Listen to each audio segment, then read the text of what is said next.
That's a lot of people that he assisted with. Whew. Sounds busy in customer service today. It hasn't. Don't you dare put that on us. You knock on some wood, please, right now. Sounds super busy.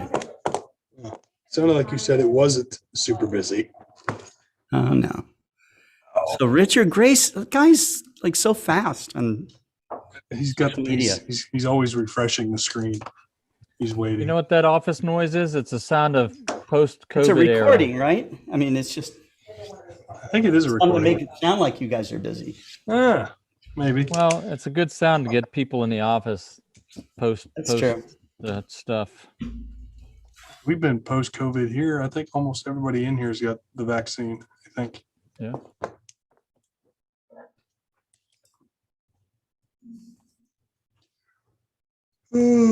Post-COVID. Are we still in? Are we in pre-COVID or still? Are we in post? Who knows? No one knows. Like anybody knows, honestly.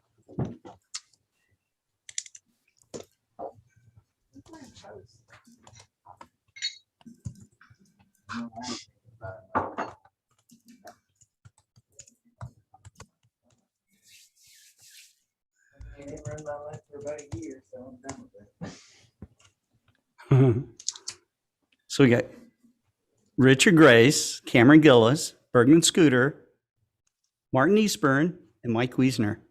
Dear Lord. Mike's saying, it's that day. Everyone sing happy birthday to Scott. That's right. Oh boy. How many billion users are on Facebook? I wonder if everybody sang in the world. Could you hear it? Like, how far away could you hear it? Only hear the people that were near you. You couldn't hear anybody else because it'd be drowned. It would be diffused.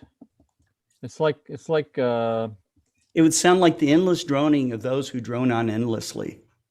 it's like how diffuse the solar energy is when it finally gets to the Earth and tried to put on a solar collector. It's so diffuse. It's not like uranium. It's the opposite of uranium. Unuranium? It's unuranium. You have to have 1 million acres to provide enough power that same 100 acres worth of nuclear power would provide. 100 acres. Wow.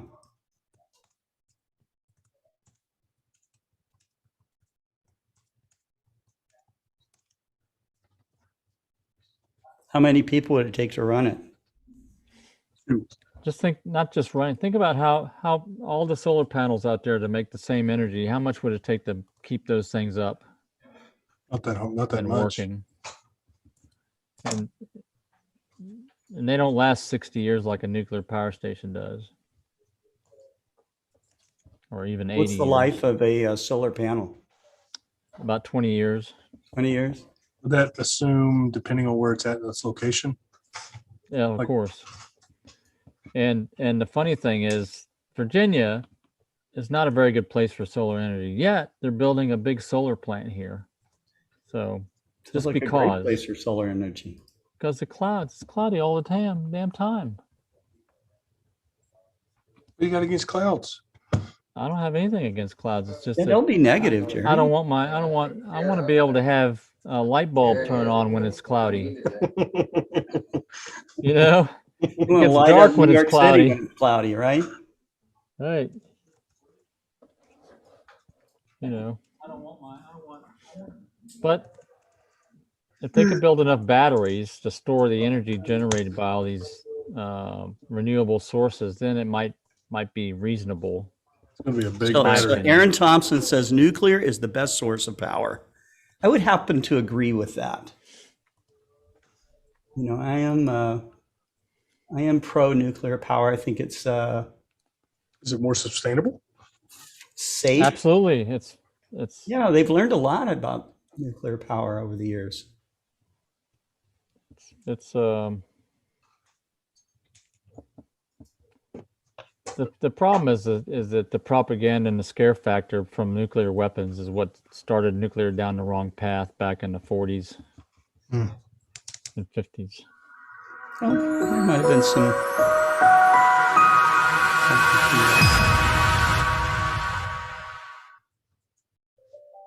unusual eruption on This the is sun cool. may offer clues to understanding our star's You want to see mysterious some power? explosions. Here's power in the solar Solar system. eruptions are massive releases of material off the surface of the sun. This material can travel across the solar system to Earth and Mars.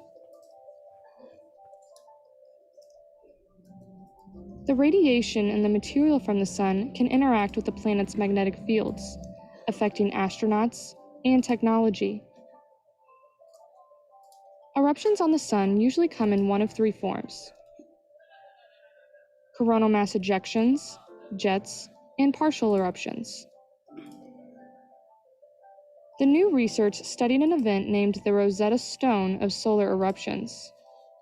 Just as the Rosetta Stone was the key to understanding Egyptian hieroglyphics, studying this eruption could be the key to understanding all types of solar eruptions. Wow, look at this. In the Rosetta Stone eruption, all three types of eruptions happened in the same event. They usually occur separately. That's crazy. The main eruption was too big to be a jet, but too narrow to be a coronal mass ejection. A second cooler layer of material on the surface of the sun also started to erupt about a half an hour later. But it fell back down as a partial solar eruption. This Rosetta Stone of solar eruptions will also give clues to help scientists predict large eruptions in the future. The better our predictions are, the more time we have to prepare for material from the sun to interact with Earth's magnetic field. Predicting large solar eruptions can help better protect our astronauts and technology, near Earth and beyond.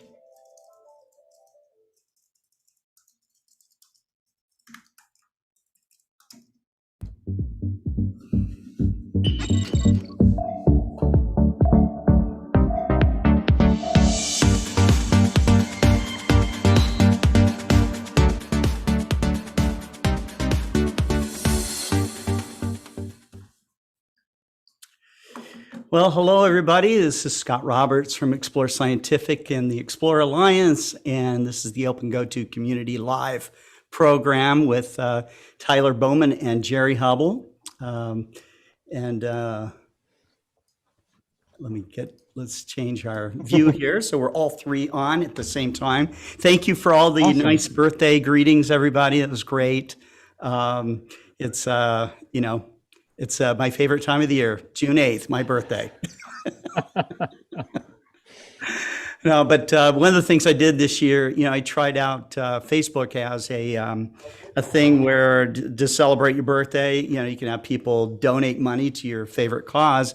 And I picked Mount Wilson Observatory. It's a place I cut my teeth on early on when I was working for Meade Instruments. I used to maintain one of the little domes up there that had a Meade telescope in it. And consequently, I got to spend a lot of time up there with some of the astronomers and saw, the active optics package installed on the 100-inch and, was there for lots of really cool things. But the observatory, the Mount Wilson Observatory, always, kind of struggles because it's, most of the money that comes in for Mount Wilson comes in through activity of renting out those scopes usually for public outreach. So the 60-inch is used visually.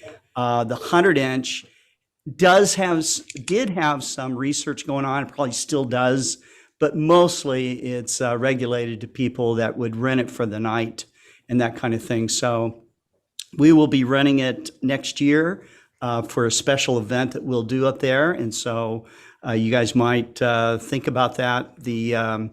We're only allowed to bring in 25 people into the dome of the observatory, so we'll cut it off. But for that event, we'll take you to the Jet Propulsion Laboratory and Mount Wilson, and you'll get to wade in, neck deep in history. That place is one of the cradles of where astrophysics was born. The other one probably being Yerkes Observatory, and it is where Edwin Hubble proved that that the Andromeda Nebula, as it was called at that time, was in fact an external galaxy, and so that like they had to go back to the drawing board on the universe overnight, So it was pretty interesting that discovery, but there's just one of just a long, long list of discoveries and major accomplishments in science at Mount Wilson. And even today, they use Mount Wilson Observatory as an infrared site because even with all the light pollution of LA and Pasadena, it still remains one of the darkest infrared sites in the world. And so, so they have an array of telescopes there that do infrared work, and that's run, I think, from the University of Georgia, I believe, in Atlanta. I'd have to double check that, but that's where I think it's run from. But today, aside from it being my birthday, we're getting closer to the end of our astrophotography contest. And Tyler, how's it going? Did we get a bunch more entries, or is it? We got a total of 53 right now. 53. 53. We got a week left to go, so I'm hoping that we get quite a bit more in. Let's go over the prizes just one more time, just to make sure that everybody's understanding what they will receive if they enter or if they win. So third place will receive $25 Explore Scientific gift card and an upgrade to their EA membership, along with an 18 by 24 print. 18 by 24, it's a big Nice. size print. Yeah, it's nice. Yeah, that's good size. Second place winners will receive a $50 Explore Scientific gift card, along with a EA membership upgrade if it's applicable. And first place winners will receive $75 in Explore Scientific gift card, an upgrade to their EA membership, along with an 18 by 24 mounted print as well of their image. So folks, Okay. I mean, you get all these great prizes along with an Explore Alliance membership, whether you sign up for free or platinum. I would recommend platinum because it guarantees safety for everything. Right. And that's what I like. Is Right. if I'm buying For a new everything. car, yeah, And for it's not cost, everything, right. Like your It's not car and your costing house, extra. everything's Doesn't cost- covered. Yeah, it doesn't right? cost you nothing. It's like home insurance. Like It a private covers plane, everything. it's covered, right? Covered. It's That's everything free. covered. If you buy a new truck for Scott, it's covered. It's covered. So yeah, This everybody has to needs. sell through our website. If it's Yeah, not yeah, on our yeah. website, I'm sorry. Well, we have to make a special column there. Right. But we need to get more people. I don't want to say it that way. I'd like for more people to enter the contest. That Yeah. way, if you're a novice or an an amateur astronomer, I can't say expert because there's no experts in the field, I don't think. But There are. I'm sure there are, but they never classify themselves as experts. They're always amateur astronomers. Well, I would No, argue experts are there's a independent lot of- of amateurs that are quite expert. Well, what do they call it? They're not professional. You're saying Yeah, professional. professional. like they don't Amateur get means paid. that you love, you do it for That's the right. love of it. Love of it, you know? right? You don't get Right. paid for it. You're not forced to do it because you're getting money. Yeah. Anyway, we digress. Professional, then it's kind of a grind. You have to go to work, and you got to Right, work on. right. You got to download that data. Damn, I got to crunch look it. at Saturn again tonight. Damn it. That's right. My head's gonna split open. Thinking about this black hole. What, know, M13 again? Versus you Golly. being like, this is what you love to do, right? And that's what an amateur is all about. So I Explore know. Alliance People take it memberships. the wrong way. It's like Jerry was saying when we were doing the dadisms. How you say it. That's Yeah. right. Well, he's just an amateur. Or he's an amateur. Oh, mercy. The things we do off air is quite comical, folks. It's very comical. So join the Explore Alliance, people. Get to know Annie Scarborough. She's a great employee as a CSR rep. She'll give you all the information that you need for the Explore Alliance membership. Don't hesitate to email her if you have questions. Her email is at annie@explorescientific.com. And she'll answer any questions that you have pertaining to the Explore Alliance membership. Yep. And that's about all I got for today, folks. We do have a question here from Jim Norwood, and he says, "Excuse me, do you have a moment to discuss sure. your ES equipment extended warranty. Sure. Now, what I will tell you is that we don't have an extended warranty. It's not an extended warranty. True. The Alliance Care for your product is a member benefit.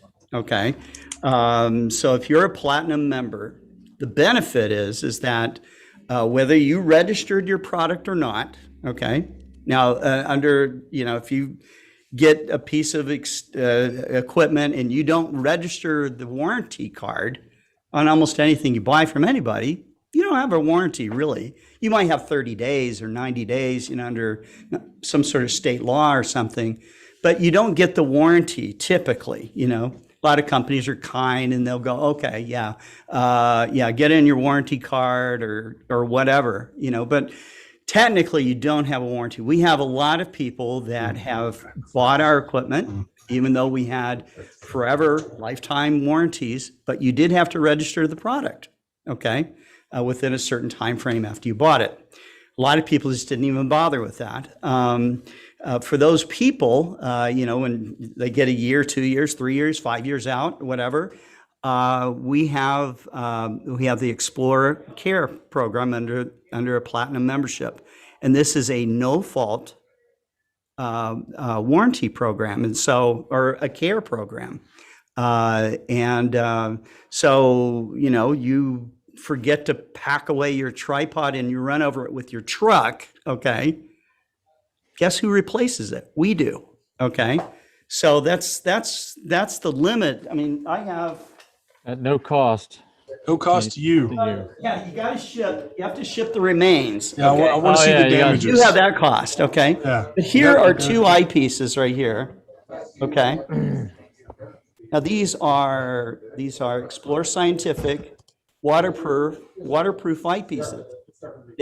They were the gentleman that owned them did send in his warranty information, and he qualified for the forever no fault transferable warranty that they're under. And unfortunately, that gentleman lived in Paradise, California. And if you listen to the news a few years ago, Paradise burned to the ground. And along with that, his house, all of his astronomy gear, including those eyepieces, he was able to send back out of the smoldering remains of his house those two chunks of metal and glass, and we did replace it for him. And so that is the level of that we go to, back up our customers, and the equipment that they own. And so Explore Scientific equipment has probably the best warranties in the industry.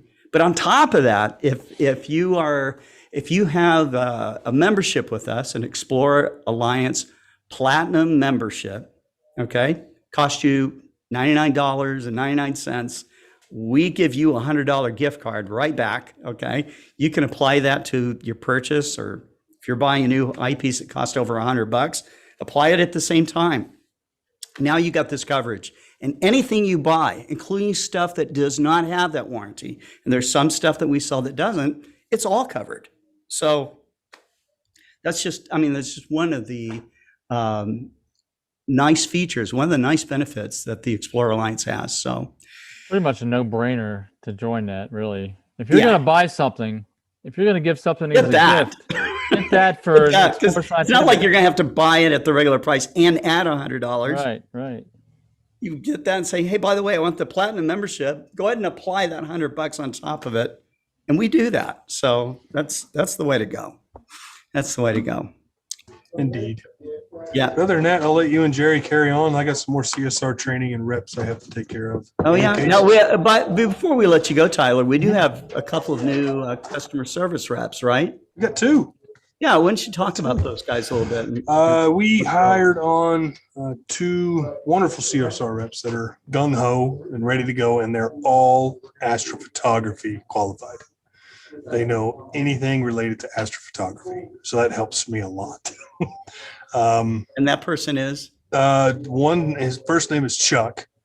I can't remember his last name because I'm a terrible manager. You are terrible. Yeah. His name is what- Chuck. I'm going to tell him you can't So I think remember. it's Chuck McGowan. Chuck McGowan, I think his last name. McGowan, Okay.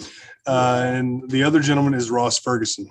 Both the guys are Ferguson. local. They're Cool. local, Yep. dedicated astrophotographers. And we actually got to set up a time for when it's clear so we can all go out and image, video it, do some. Yeah, I saw Mount the Reach. rig on was it Chuck's desk? Is that right? Yeah, that He had was his Chuck's. rig up there, and so it was Yep. very nice. Mhm. Very nice rig. And Ross has got a Losmandy G11. Okay. And I believe Chuck has an EQ3H or EQ6R Pro. Yeah, Oh, Okay. the Skywatcher. Both great, Skywatcher. Uh-huh. both great Nice mount. products. Sure. And they can produce some nice images. So if you folks have any questions, these guys can help you out in any way, shape, or form. Any way, Yes. shape, or form. And I'm Right. glad they're a part of the team because that takes a Right. lot of load off my plate. Well, that's the thing about progressing in your career. Once you learn something, you're good at it, you try to help somebody else learn it, and then you can move on to something new. Mm-hmm. 'Cause I want to do what Jerry does. Of course, I need clear skies first. That's true. That is true. And Harold Locke says, I wish you have had a donation link on the ES website. I refuse to use Facebook donations feature. Harold, what you can do is go to the Mount Wilson Observatory website and make a donation just directly, and any amount. I mean, it goes to support them. The observatory complex is mostly run by volunteers, and these guys are super dedicated and really keep those historic telescopes in tip-top shape, And both these telescopes are over 100 years old, so the electrical system is antiquated and all this stuff. It's really amazing that they have been able to keep the telescopes in as good of condition as they have over the years. They've weathered earthquakes, they've weathered all kinds of things, just the ravages of time, and so it's a very cool place. It takes money to get parts and to build things, to replace, and a lot of it's custom built. I mean, it's done exactly. once for the 100-inch, Yeah, So that's expensive. exactly. Yeah. But once I have information about that Mount Wilson experience, I will definitely tell you guys all about it. We're planning it now, and it will be next year, of course. But that's about it. And as far as other events go, we have the Arizona Dark Sky Star Party, which is getting planned, and I have learned that the Starmus event in Yerevan, Armenia, which will feature rock star and astrophysicist Brian May and lots of other really cool people will be there. And they've made it affordable to get in. It used to be quite pricey just to even get into the event. But it will be in Yerevan, Armenia, and it will be a mixture of music, science, and it'll be a bucket list type of event to go to. I have never been before. This will be the first time, so I'm really excited. And that's all I have to say right now. I'm going to turn it over to you, Jerry. Well, again, as always, I have to wing it. I'm a pilot, so I can wing it. You fairly can well. wing it. That's right. Well, you live it, right? I mean, you're in the OpenGOTO community all the time. I'm old enough to have read and studied and experienced enough to where I can talk about some things off the top of my head. So. But I don't know if you have to get as old as I am to do that. But again, Scott would know better than me because he's older than I am. I am older. That's true. You'll always have that. I'll always be That's older right. than you. Mhm. That's right. So, I thought we talked yesterday or something about what I was going to talk about today. I can't. Yeah. remember. Well, what we were talking about yesterday, Jerry, was you're on the verge of releasing another level Yes. of firmware, and Yes. we were going to talk about what it was held back for. Okay. Right. And Right. So I want to talk generally about this too, and what we talked about earlier today too, in terms of these little things that come up with oh, right. the As far software and as releases. as far as Yes. releases go. So one of the things that we run into when we're testing, and Wes is really good at this, and our customers are really good at ferreting out and finding little tiny glitches that are really edge cases. I guess you can call them edge cases, where 99% of the people would never think to do that to find this problem, right? Right. So one of the features that was always part of the original design of the system that we're working on in the previous firmware to the universal firmware was the fact that you could start slewing to an object. Okay, there's two cases. One, you could start slewing to an object Mm-hmm. and then say, no, I want to go here, and go to your chart and click on another star or another object and say, no, go here instead. And it would immediately switch tack and go to the new object. That's pretty cool when you can do that on the fly. Right. So that was a feature that was designed into the system. And then the other case is and it's kind of the same thing, is where if you, let's say you're going to some place and you decide all of a sudden, oh, I got to do something. I need to park it. And you just hit park. If it's even when it's slewing to an object, you don't have to wait for it to finish to go to park. It would just go to park. Okay. When you're slewing someplace. Now that's a very small time frame, a time window to do that, right? So you don't really run into that, but it's possible. Yeah, like you got to watch the rerun of MacGyver or something. Right. All of a sudden or somebody's calling for you, and there's a fire or something maybe, and you say, oh crap. Fire. Yes. Yeah. And you hit stop, or you can hit stop, or you can hit park, and it would immediately go do that. So that's kind of an edge case. Not many people have probably I would say tried that's that. pretty nichey. Yeah. So the other thing is, if you're, so you can do it when you go into an object. You can switch objects. You can go to park. You can go to park and decide, oh no, I don't want to go to park. I want to go to this last object. So you can go that way too. So when we introduced the universal firmware, we proved it some where it would flip on a dime. Previously, it would just immediately, it wouldn't slow down. It would just change direction like a UAP. Like it was just UAP.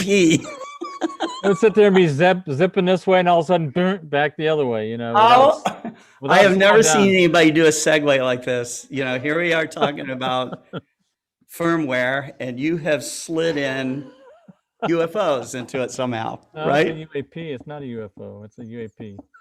So you basically zipping along, going in a direction, and all of a sudden you go, poof, you don't slow down. You don't slow down at all. You just go back the other way. So we introduced it to be kind on the mount. We introduced it where when you hit the direction change, it will slow down and ramp down and stop, and then it will ramp back up and go the other way. So that was one of the features we put in.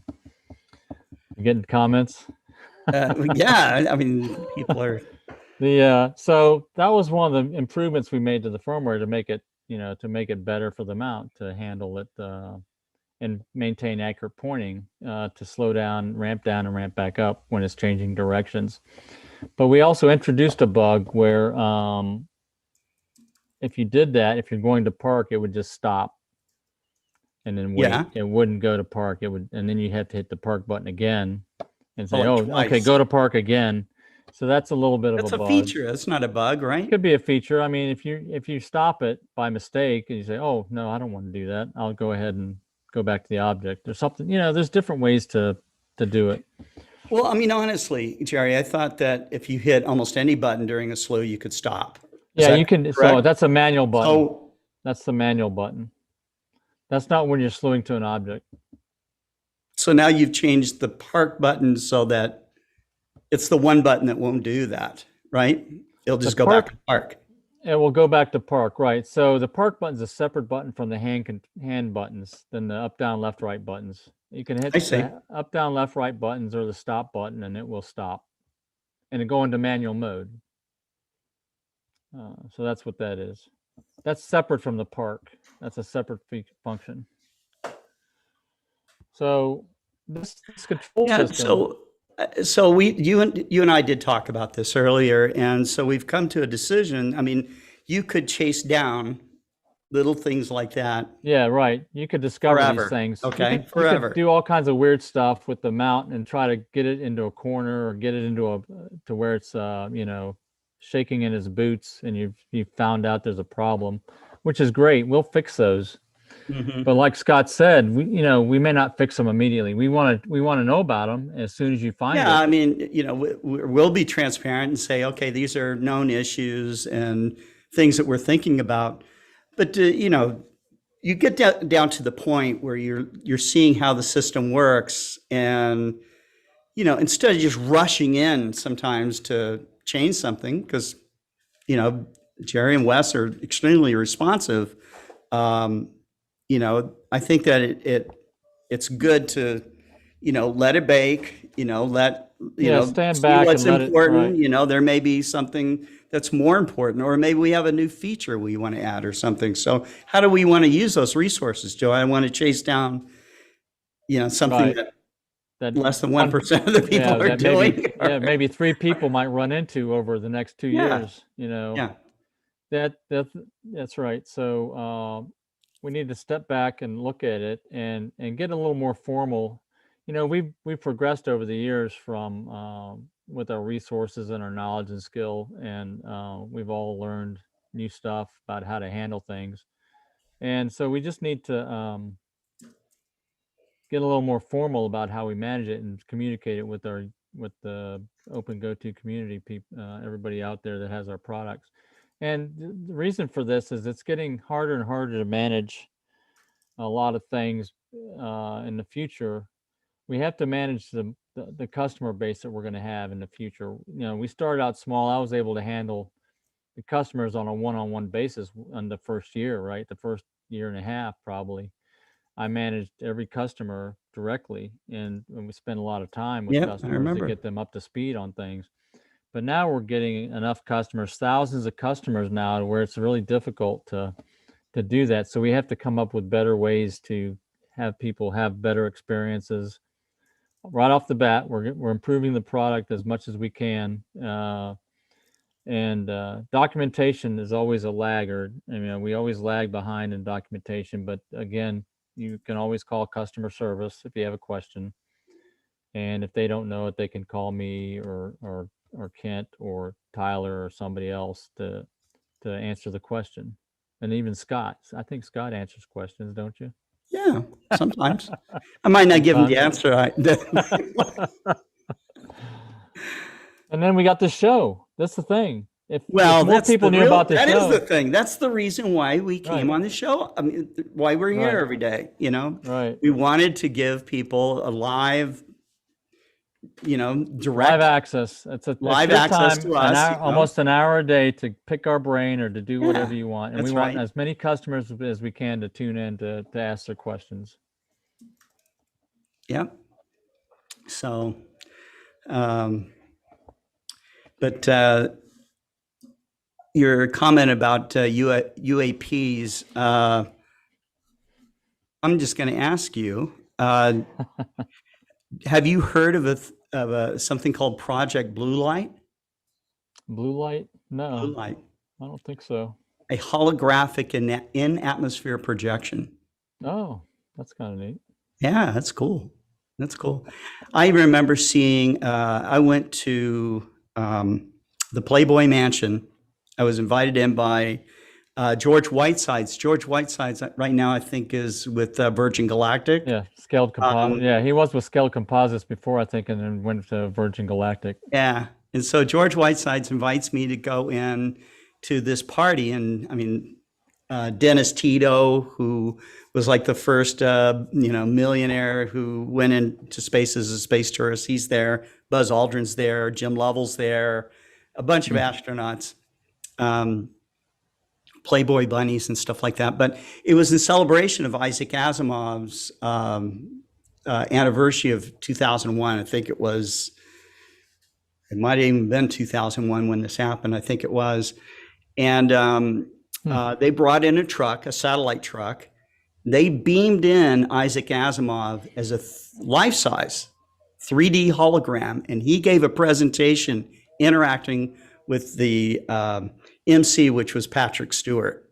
Oh, that's cool. Yeah, and it was, I mean, it was unreal. I mean, he was like glowing, but it was really amazing.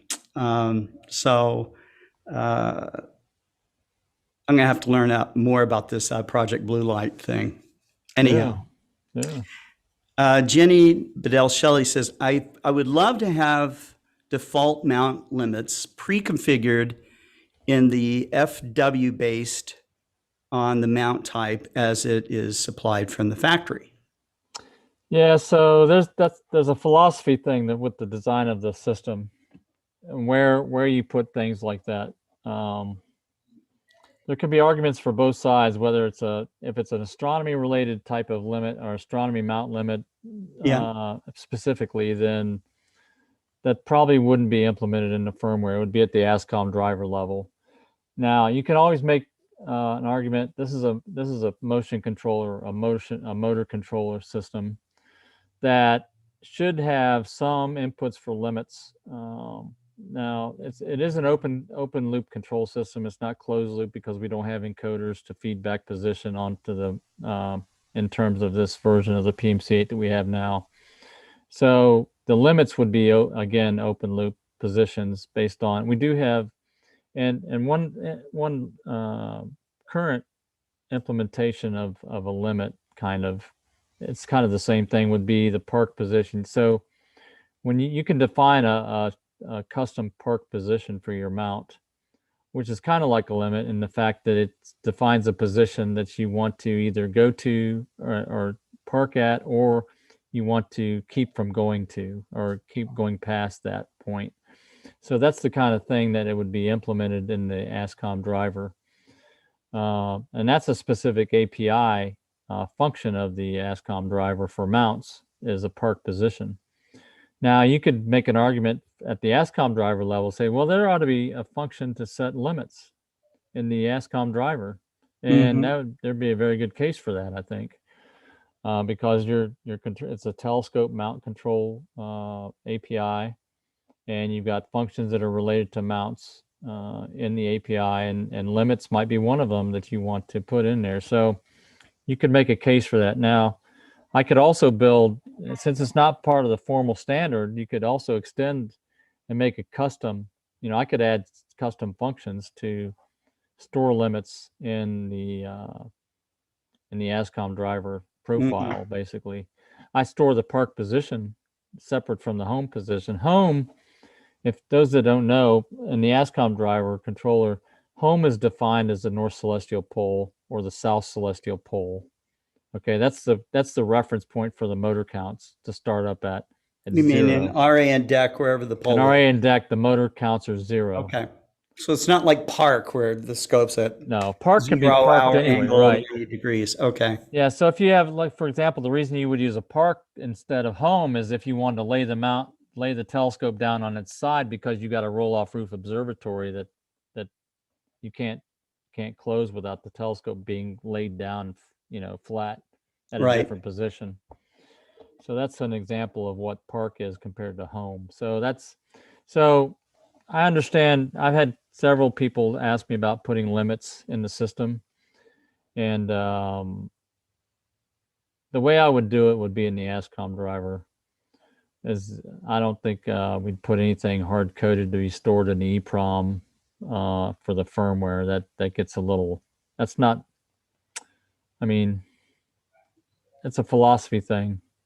And Well, somebody mentioned, why don't we put hard limits on the mount itself, so. Right. So when you think about the hardware involved with putting limit switches on the mount and say, don't go there, we're doing soft controls to manage the mount position, right? Instead of these hardware controls, it's costly. So if people are willing to spend money on these things, but again, if we were to put a lot of these features on our mounts, it would increase the price, maybe $100 or $200, depending on what it was, and all the features we have to add in, or the firmware support for that and the software support. Yeah.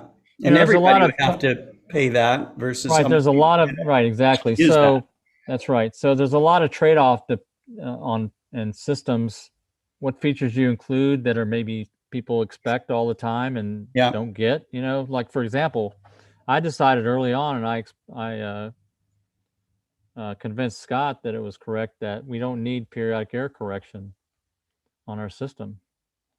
Yeah, You and a know, lot that's of an people engineering thought they decision. needed it. Right. You get And to you're so I used to knew it seeing was it. true because, I was part of the development team at Mead Instruments for the LX200 and all the features in it eventually had. That included things like smart drive and the precision pointing algorithm and all the rest of that. And once we really got into periodic error, I learned that there were more orders of error than just simply periodic error. Okay.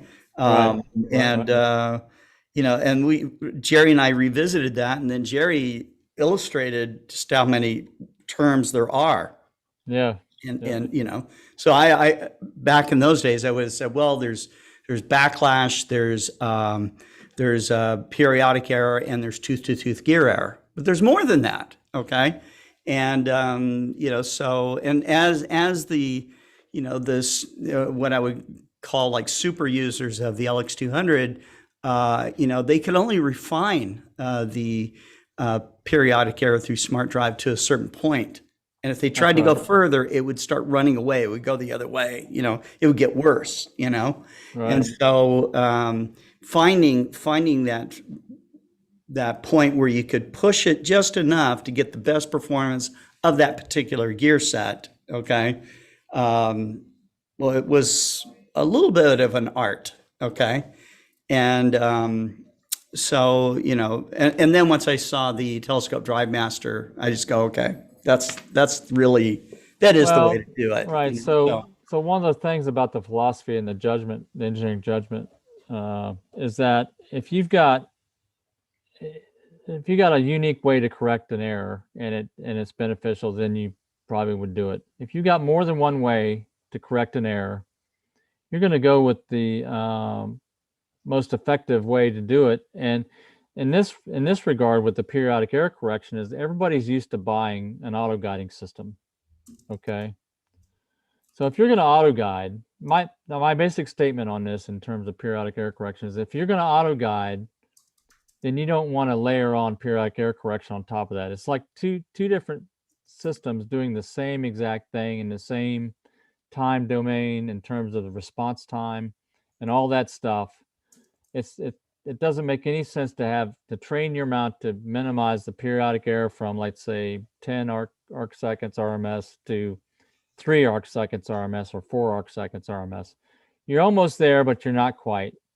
And then you're going to squeeze it down even further, right, to get down to about 1 arc second RMS with auto guiding, or a little less, right? Yeah. So you've got two systems now that you got to manage, right? Doing the same thing, where if you took the periodic error correction out, the auto guiding system's still going to get it down to 1 arc second. Right. That's the thing. You're not gaining anything by adding periodic error correction on there. And of course, it's in the context of the mounts that we sell. That's the other side of it. If you've got a super expensive mount, that's got perfect gears, and you've got a fixed, real smooth sinusoidal periodic error correction, and you can apply internal periodic error correction to get it down from like 6 arc seconds RMS down to 2 arc seconds RMS. At that point, it might make sense to add auto guiding, or it may not. It depends. Again, depends on your skies. Depends on. There's a whole lot of other stuff involved. Flexure, all kinds of stuff. Image. So the end goal is to get the round star. That's the end goal. And there's a lot of things between here and there. Periodic error correction is just one item. Yeah. And then there's more than one way to skin that cat. That's the other thing that went into the engineering judgment. So my judgment at that point was, well, everybody's going to auto guide anyway with our mounts because they have to. There's no way to get periodic error correction at that level of mount that's going to get it down to 1 arc second. There's no way. Well, and a lot of people auto guide too because they haven't got a perfect polar alignment. Right.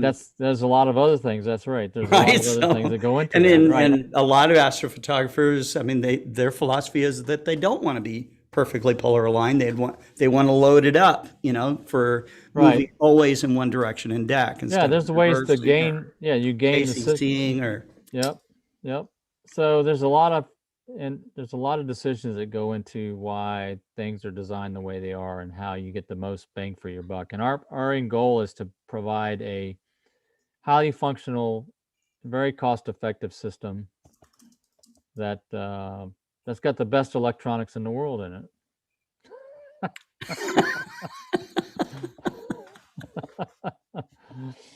That's just my personal opinion. Yeah, it's got some pretty awesome electronics in it. That's true. That's true. I wish that I could show you from logs of failures that I had when I worked for the other company I worked for. Mostly those failures were electronic. And if you went back and looked at all the PMC8 systems that we sold, and how many times that something got returned because there was electronic failure, it's very, very few. Well, less than 1%. Yeah. Oh, yeah. Yeah. So, and I'm happy about that. I wanted to have a dependable electronic system that people did not have to worry about. I guess electronics maybe is always, if there's something that is going to fail, electronics could, your optics probably are not going to fail, out in the field. Okay. You're probably not going to have a broken casting or, machine part, Right. It's probably going to be somewhere in the chain of electronics that you're going to use to control your system, but once we get to the telescope, I want it to be as robust as possible, and so we hired a nuclear power plant instrument builder, okay, to build it. And so, and he comes from the philosophy that it can't fail, so that's, and so far that's worked out pretty good. Yeah, that's great. Yep. Some comments here. Wheeljack Shop is saying, hello, Scott and Jerry. Can't wait for the IXOS PMC8 to be back in stock again. Question, does the mount work with APT tools? Yes, it works with anything that's an ASCOM client. And it's if you're not familiar with ASCOM, you can go to their website and learn all about it. It's you know the address, Scott? I can put it in the chat and you can share it for ASCOM, the ASCOM platform. So if you're interested in any client, you've got to see any client that can talk to an ASCOM device can use the PMC8 as a telescope device. Basically, it's an ASCOM telescope drivers that we include with the system. I think it's ASCOM standard. .org. Yeah, here, I'm going to put it right here. We haven't referred back to that website in a long time. So if you want to learn, if you have any question about any application, will it work with the PMC8? You have to find out if the application is an ASCOM client. That's the main thing to look for. Mm-hmm. And if it is, and it controls a telescope or does anything with the telescope that it would need to do, then it will work with the PMC8. So let's see. There was a comment when we were talking about the little niggles of software that we might that you're always looking at and working on.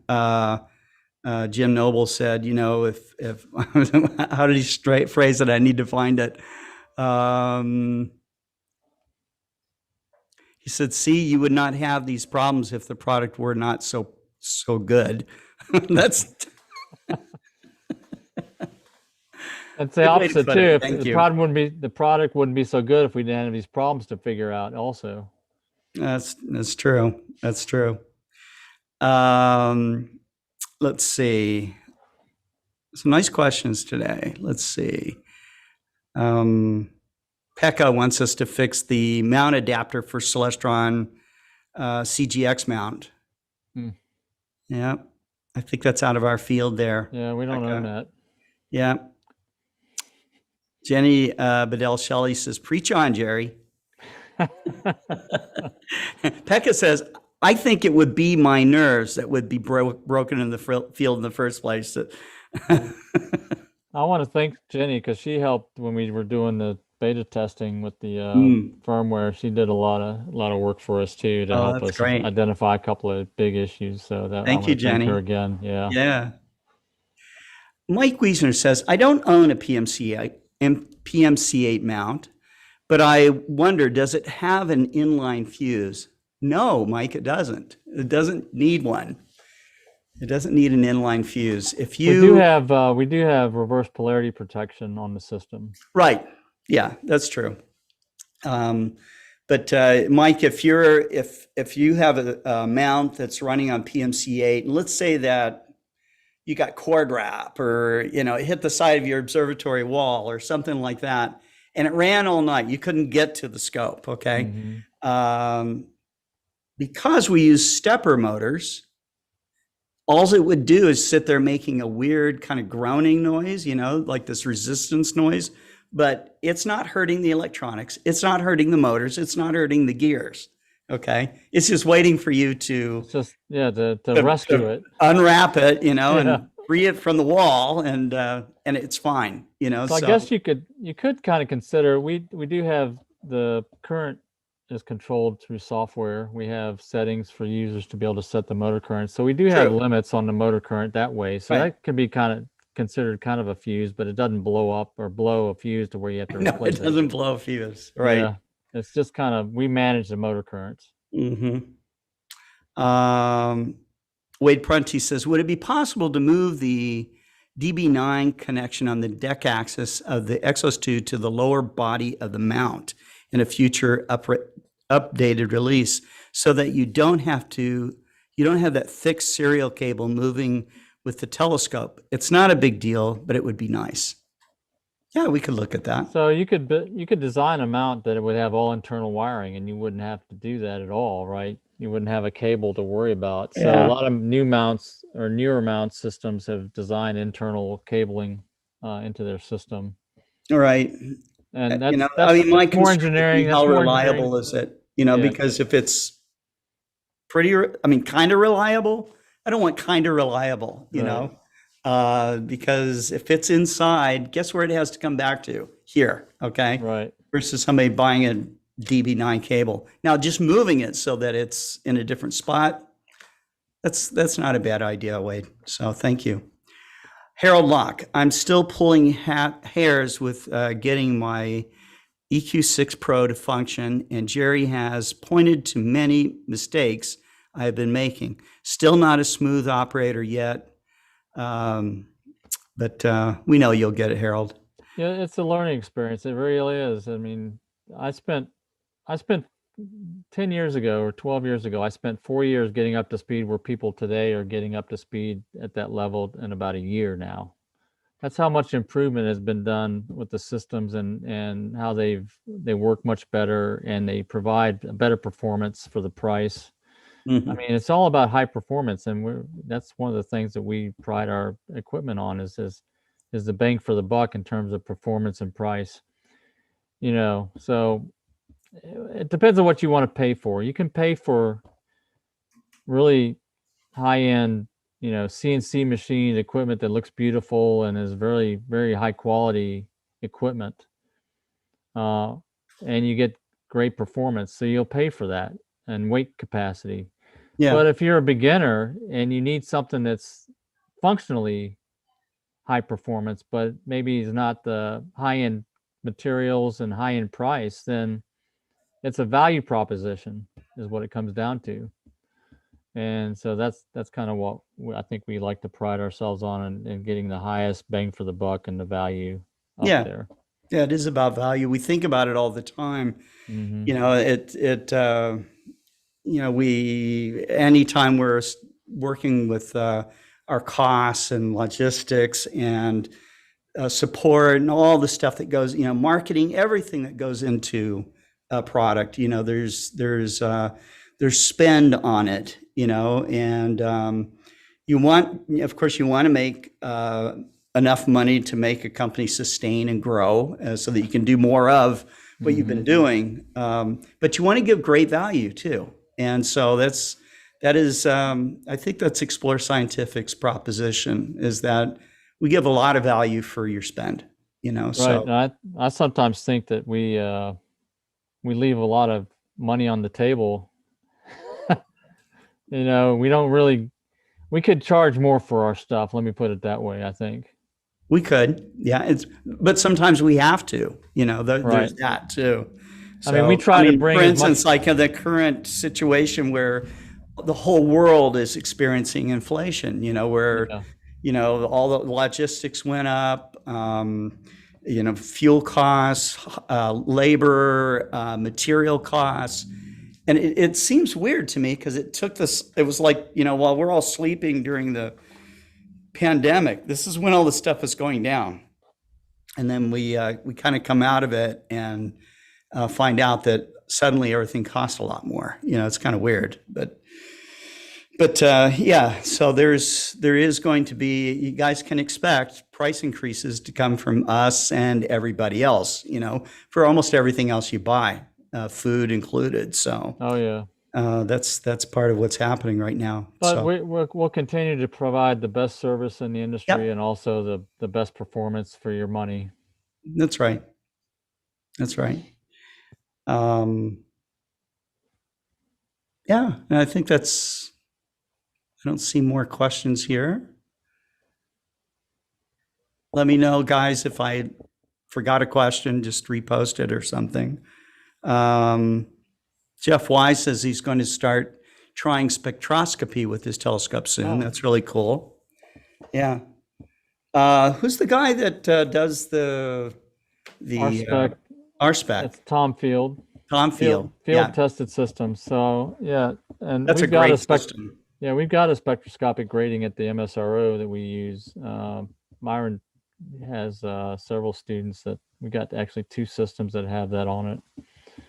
And it fits into a filter wheel. It's basically like a filter. It's just a spectroscopic grading that goes into the filter wheel. And you just position it there when you want to do a spectrum of a star. And it's pretty good. I mean, it's not the highest resolution thing, but it's good enough to determine whether, so for example, you can measure Wolf-Rayet stars, which are very high mover, long Mhm. distance stars. You can see the redshift on it. You can also determine what type of supernova. If you ever to train the spectroscopic grading on a supernova, you can determine whether it's a type 1A or not. You that's can cool. do some science with it. Yeah, that is cool. And you can learn the basics of spectroscopy also with it, if Mhm. you're learning. Right. Bergman Scooter is asking, when will all levels of equipment be back in stock? Bergman, we are, I don't think that stock levels with any company in our industry is going to be fully back up until, fall of this year. We are getting, Explore Scientific is getting shipments of product, but it's stuff that was already bought. It comes in, it goes right back out, So we're in kind of in a mode right now where we're filling back orders. But where we have stock levels where I can somebody asked me, do I have a whatever, this tube assembly, I can just go back and pull one, so that's going to take a little while, but we'll get there. Let's see. Pekka says, Scott, I have a pre-reservation for next year's Mount Wilson Observatory round. I will buy a one-way ticket to the USA. Okay. You're on, Pekka. You come to the USA, go to the Mount Wilson Star Party, and I'll treat you to dinner. So there you go. Scott does good dinners. Yeah, oh yeah. The ones I've been to anyway. Sure. That's right. Yeah. So, I mean, just down the hill from Mount Wilson is Pasadena, and they have incredible restaurants down there. So, and of course you got LA and there's all of that. So, Wheeljack Shop says, question, do you have any Mac Cassegrains in black color to match with any IXOS mount? No, I don't. No, I don't.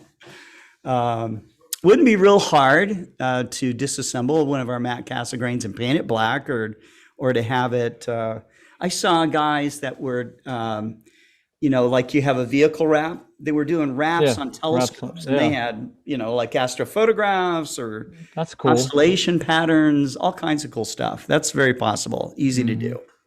So,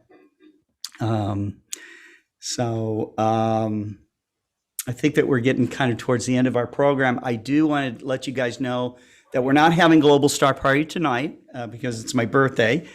We've pushed it off to tomorrow. Okay, so at 8 p.m. Central will be the 49th Global Star Party. So let me let y'all in on a secret. This afternoon, Scott called me. He was late get to the office. He was having a birthday party. He said, "No, I'm going to do the show." So you can decide not to do it, Scott. You don't have to do it. He said, "No, I couldn't do that."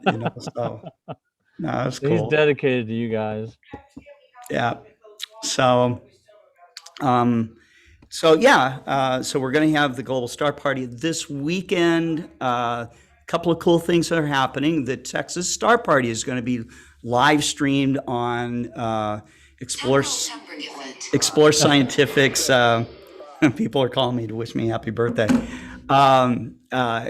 Explore Scientific's Facebook page. Of course, you can go to the Texas Star Party's social media pages too. But we're honored to be on that.